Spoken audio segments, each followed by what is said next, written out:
اس کے ہاتھ سے نیچے گر گیا اور پھر وہ تیز قدم اٹھاتا ہوا کمرے میں چلا گیا، لیکن میں نے پرواہ ہی نہیں کی۔ شادی کی رات اس نے میری برباد کی تھی، مجھے باتیں سنائی تھی، اور اگر اب وہ یہ چاہتا تھا کہ میں اپنا رویہ اس کے ساتھ ٹھیک کر لوں تو میں کیوں کروں؟ رات کو جب میں کمرے میں گئی تو اس کی آنکھیں کچھ گلابی گلابی سی تھی۔ کہنے لگا تم قاسم بھائی کے ساتھ مت بیٹھا کرو۔ میں نے کہا کیوں نہ بیٹھا کروں؟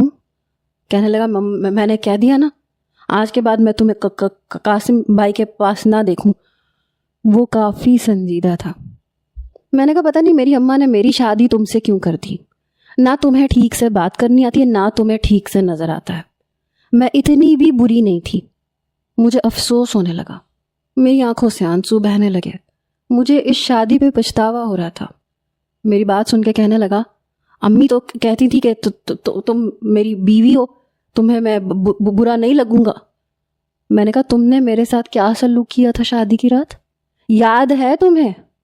کہنے لگا اس دن میں بہت اپسیٹ تھا، مجھے اس لڑکی کی وجہ سے تکلیف ہو رہی تھی، لیکن تم بھی ویسی ہی ہو، ویسی ہی باتیں کرتی ہو۔ میں نے کہا تو کیا کروں، حقلے کو حقلا نہ کہوں تو کیا کہوں؟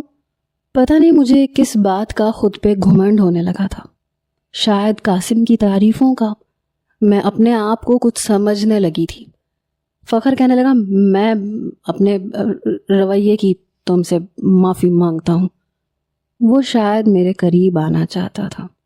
اس نے جیسے ہی اپنا ہاتھ میری جانب بڑھایا تاکہ مجھے اپنے ساتھ لگا سکے، میں نے اس کا ہاتھ بری طرح سے جھٹک دیا۔ میں نے کہا مجھ سے تو تم دور ہی رہو تو بہتر ہے، مجھے تو تم سے بہتر انسان مل سکتا تھا۔ میں نے اسے بہت باتیں سنائی، وہ چپ چاپ میری ساری باتیں سنتا رہا۔ میرے اندر جتنی کڑواہٹ بھری تھی میں نے سب اس پہ نکال دی اور پھر جا کے سو گئی۔ میں نے نوٹ کیا تھا کہ اب وہ مجھ سے بات کرتا ہی نہیں تھا، زیادہ تر قاسم ہی مجھ سے باتیں کرنے لگا، میری تعریفیں کرتا۔ ویسے بھی وہ گھر پہ ہی رہتا تھا۔ میری نند کچن میں میری ساس کے ساتھ کام کرواتی تھی۔ وہ کہتی تھی کہ جب تک 1 مہینہ نہیں ہوگا تم کسی کام کو ہاتھ نہیں لگاؤ گی، اس لیے میں باہر لان میں چلی جاتی، قاسم بھی وہیں آ جاتا، مجھ سے فخر کی برائیاں کرتا رہتا اور میں ہاں ملاتی رہتی۔ وہ میری تعریف کرتا تو میں خوش ہو جاتی۔ ایک بار فخر ابھی آفس سے واپس نہیں آیا تھا، میری ساس اور میری نند اپنے کسی رشتہ دار کے گھر گئی تھی، تبھی تیز طوفانی بارش شروع ہو گئی۔ ویسے بھی مونسون کا موسم تھا، بارش کا تو پتہ ہی نہیں چلتا تھا۔ جیسے ہی بارش تیز ہوتی تھی سڑکوں پہ پانی بھر جاتا تھا اور آنے جانے والے لوگوں کا